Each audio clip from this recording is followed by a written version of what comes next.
As farmers, as much as we read, we go to the internet and learn all these things, it's always good to also seek an opinion from the professional. So I think it's always advisable for a farmer, don't go asking for the drug over the counter. Go and give your case, then you are at least guided on what at least you're supposed to do. At this stage, at this stage, at this stage. Because I believe you're not supposed to treat yourself. What I've given you in all that explanation, they are supplements, they are vitamins, they are nutrients. If it is something I need to give dawa, I'll come myself.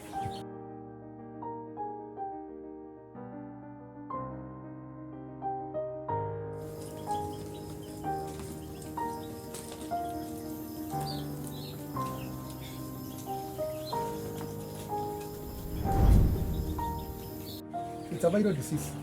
So there is no tiba utasema hii ni the right medication for Newcastle. You only suppress and treat the symptoms that you see. So the best medicine or the best cure for Newcastle is vaccinations. And since this is an enterprise, ambapo mnaweka ndio mpate pesa at the end of the duration, vaccinate them. There's nothing short of vaccination. So hizo unasikia huko, hizo ni stories za wenye hawakuvaccinatiwa, wakagojeka, wakaenda. So the same case, kuna COVID ya hawa inaitwa Newcastle. If you don't give them the vaccine, for sure, the wave comes, it will sweep. So the best way is vaccinating. No, it's not even that costly, honestly. I'm really costly. No, it's not. In terms of the cost of vaccination versus the cost of losing 300 birds. Actually, it's 450. So, sahi, tuseme ni day 7, wanafanya Newcastle. Alafu, uende kwa Mary, mwambie nataka gumboro. So Mary hajui kwamba ndege wako day ngapi. Kwa sababu si umeenda kwa vet, unamwambia kwamba nipatie gumboro. Umekuja umewapatia. Je, kuna hiyo? Number one, you don't just buy your drugs from here. You definitely go to a store that you know you're going to get genuine dawas. You're going to get genuine and real information that is the correct information. So you have to be careful. Actually, it's not a vaccine. You something you tell someone or buy. Go to the shop, bring me a vaccine. Mtu wa baiskeli ataenda ile duka iko karibu. Ataenda apate mtu hata stima ilipotea juzi. Vaccines ziko kwa fridge zikaharibika, but hata sema zimeharibika. That's why it's always good even when you are getting these vaccination, especially because of the efficacy, you get them from a known place and a place that you trust. Now if possible, don't send, go yourself. Ndio uone hata ukimuelezea, you know, before you treat something or before you go ask for dawa hata wewe kwenda hospitali, there's a history. Before she gives you, atakuuliza kuku wako wako siku ngapi. As farmers, as much as we read, we go to the internet and learn all these things, it's always good to also seek an opinion from the professional. So when you go uko kwa duka mwambie niko na kuku wa broilers, walikuja tarehe 10, sasa hivi tuko day 6.5, kesho asubuhi watakuwa siku ya 7, so ni vaccine gani tutapea. I think it's always advisable for a farmer, don't go asking for the drug over the counter. Go and give your case, then you are at least guided on what at least you're supposed to do. At this stage, at this stage, at this stage. That's why we always discourage farmers, tunafanya own treatment ama own diagnosis. Unaamka unasema, hey, hii ni Newcastle. Unakibiria hii dawa, unaona haifanyi. After 2 days, unaenda ingine, haifanyi. It's always good, seek the opinion. And if possible, let that person visit the farm. Tuache hii mambo ya kwenda kusema, nipatie dawa fulani, nipatie dawa inaitwa Vixigo. Because you suspect it is ni ugonjwa fulani, nipatie dawa inaitwa B, nipatie dawa inaitwa C. Go give the history. Let the professional diagnose for you. If possible, a visit. If possible, carry the one bird with you and afanye is a postmortem or even angalie physically what could be the issue, and you avoid a lot of issues. That's why even for drugs, as I've talked here, sijaongea story ya dawa hata moja. Because I believe you're not supposed to treat yourself. What I've given you in all that explanation, they are supplements, they are vitamins, they are nutrients. If it's something I need to give dawa, I'll come myself. That's why your program yangu yote sijakutajia dawa. Nimekupatia supplements, vitamins and minerals. Because that is the level of the farmer. If it's an infection, go to the professional. Get assisted, let him visit, carry your bag or whatever, but not you. So what a vaccine, go give the days of your birds. Nilileta hii siku, nimefika hii stage, what am I supposed to do? But don't ask my name. That's where farmers go wrong. That's why unasema utaenda upate guboro instead of Newcastle. Simply because ulikoroweka tu kidogo ukitoka nyumbani ulikuwa na tu pressure, guboro ikaklik. Nipatie guboro. Mimi nimeshikwa. So don't diagnose. Wewe fika hii level. Hii level ndio yako. Past that, enda kwa mimi.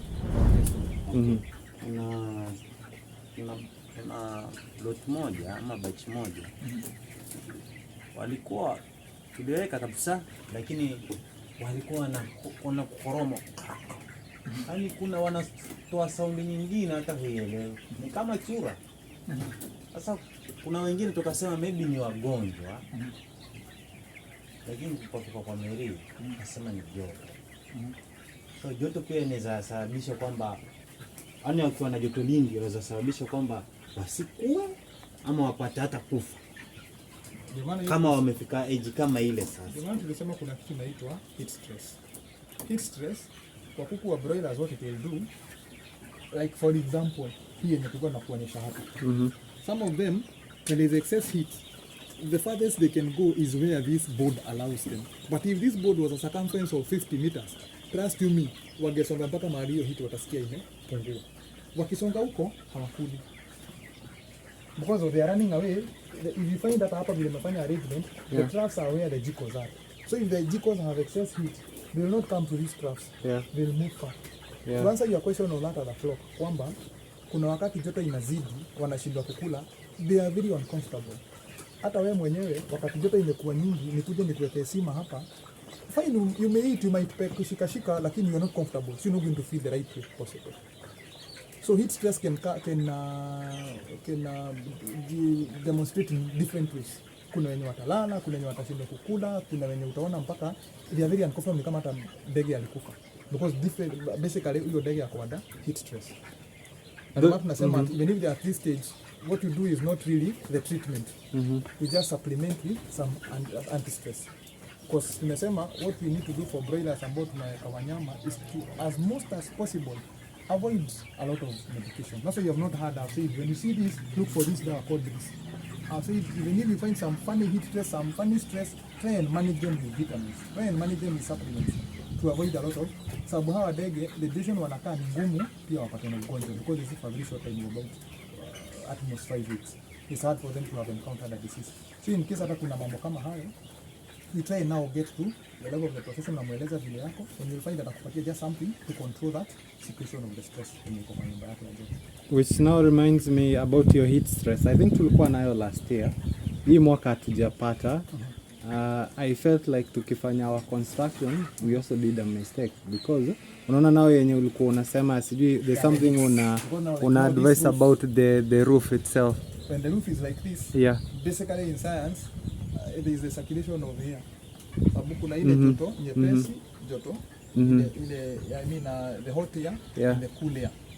It will have to be rotating. But now when you do such a roof, it is not giving us the so tunafaa tukipiga hiyo roof yetu we put like tufanye kama flash.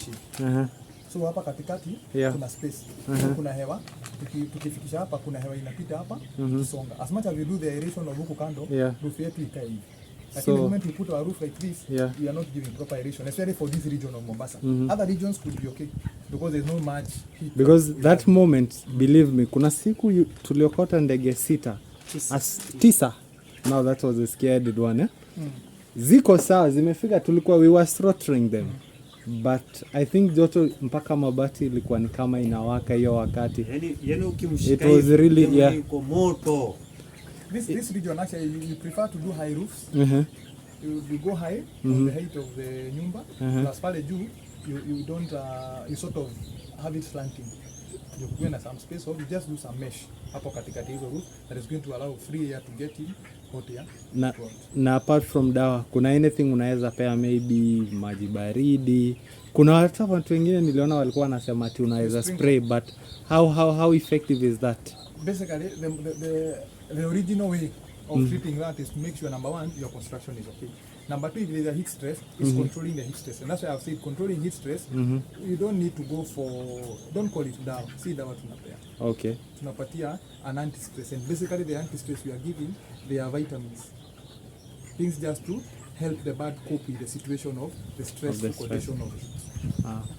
So about definitely when they are under that stress, you need also to give something that is going to enable them take a lot of water. We have a product called electrosol. The electrosol helps now the bird have the urge to drink the water.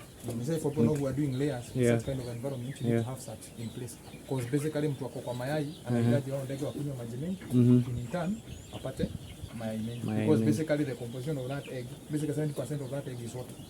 So the I more they didn't know take that. merge, the more they get the eggs. You can have layers in such a condition, there is no proper ventilation, but they don't take enough water, you need to have decreased source of eggs. And in any case, heat stress reduces production of eggs. Because there is heat stress, they are not taking enough water. No, in turn, no, you come and correct and give products that are going to help, or something that are going to help the animal take more water, and they are going to have... But still, on sprinkler, does it help? It could help, but it only could help cooling the birds. Could help probably cooling the birds outwardly. Just but inwardly, the urge of kitu kama kukunywa maji, it may not really give the urge ya kukunywa maji. And it may not really help in curing the stress. When you are stressful condition, will affect even the internal behavior of the bird. Then you are dealing with also dampness. Is a risk. Exactly. Now that's what I thought. Like ukisprinkle, see, you are dumping na hiyo moisture, coccidiosis will be able to eat. Na hiyo wakasema wengine kwamba ikitokea kitu kama hicho unainua chakula wasile wakati kwenye kuna stress. Kuna hiti nyingi kabisa, lakini wanasema uinue chakula kwa sababu akila na vile kuhema anavyohema anaweza kupata hiyo. I think there's a lot of misconception about how to deal with this, some of these conditions, and that's why I'm saying it's good farmers share experiences and how they do things. But I think the best thing to do is when you encounter such an issue, consult. It's fine, you can consult a fellow farmer who has done something, but you're only consulting to know how did they deal with it.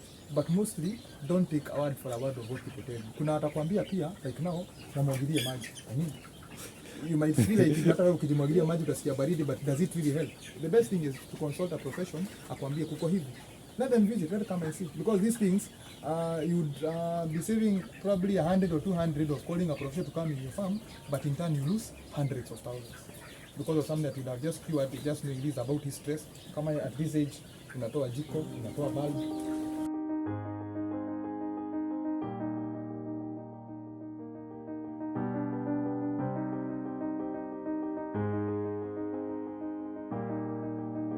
Kwa hizi vitamins ambazo tunazipea. But the main need is now to help them in getting the extra nutrients and to build the immune system now and then. At this stage is when we also introduce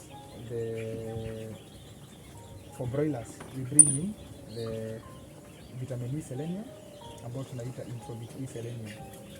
The reason is we are trying to reduce ama to avoid ile mambo tunapatanga hawa kuku wakifika kwa a certain age that is above 21 or even when they are starting to gain weight, unapata kuku wako wote wa broilers wameketi chini.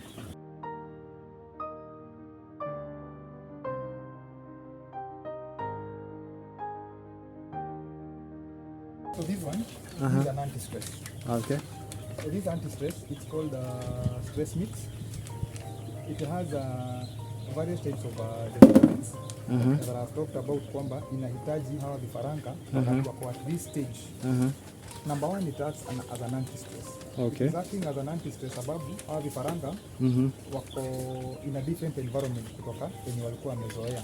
Okay. Hawa vifaranga umepata kutoka Mombasa town, umetoka kutoka Voi town, the issue of transport. Yeah. Ambayo kutoka mahali walitoka, they got stressed up to get to their destination. Yeah. So when they get here, when you are giving them the first thing they should get is an anti-stress. To make sure you get rid of that in case there was some stress kwa hawa vifaranga, in case walikuwa wamefeel they are going to a different temperature, different environment, different feeding from what they are used to, be able to get rid of that stress. That's usually our first dawa yetu ya kwanza ambayo tunapea pamoja na hiyo liquid paraffin. So now this works like just the way unasema chick starts works now is like you can now replace it. Yeah, you don't need to do both of them at the same time. Okay. This either this or maybe no, that's what you have been using for start. Because basically the vitamins are here, they are in that other one. Okay. The work that this one is doing is what that other one is doing.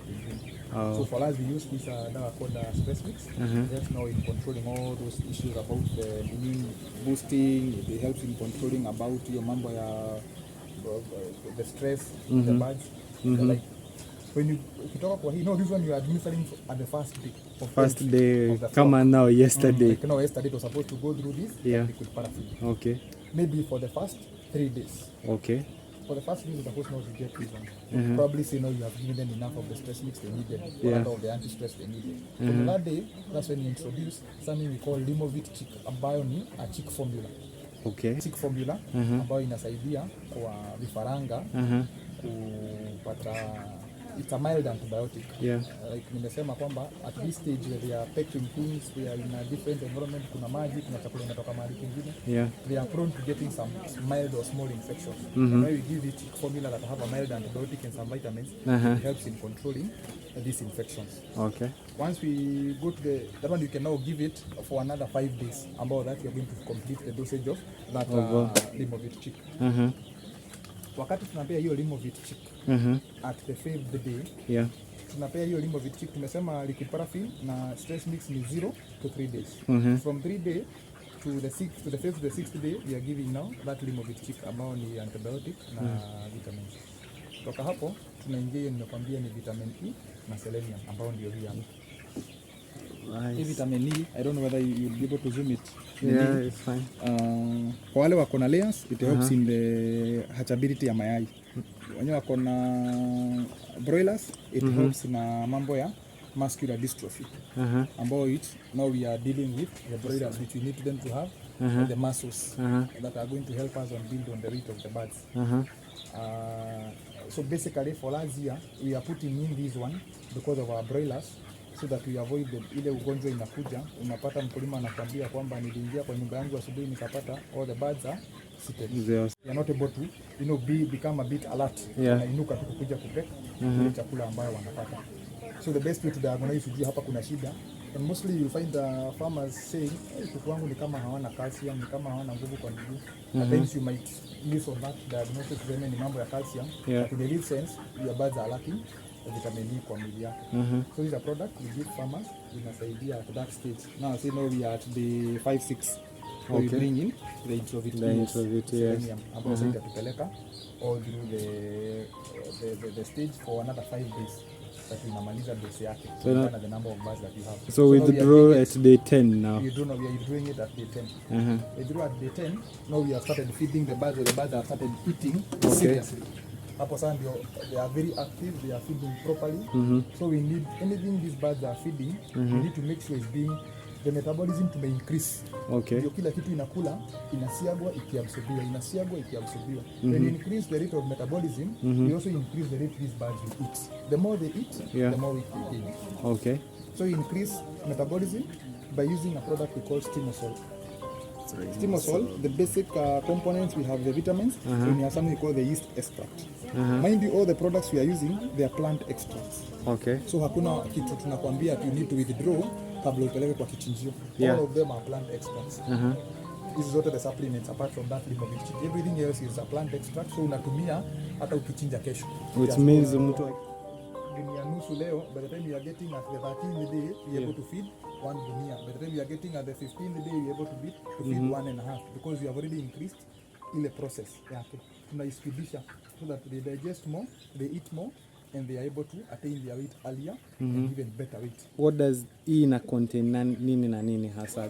Maybe we can start from there. Yeah. Basically, it has the vitamins. It has B1, B2, and it has B6. Those are the vitamins this guy it has. But the main use of this product is the yeast extract in it. The yeast extract in it, yeast inasaidianga kwa increase the rate of metabolism. In turn, the rate of metabolism tunazaita ile speed ya digestion. Yeah. Kwamba tumekula saa hii ni saa 5 na tunataka ku increase hii chakula isikae tu kwa mwili hivyo, kama process ya kusiaga haiendelei kwa masaa mingi, so tunaifanya kama ni kuspidisha. Na in turn tukispidisha with using this yeast, tunasaidia ule dege kenye amekula I convert from this maybe the chick start ama I convert from the finisher to becoming used in the body, absorb and not gain weight in the body.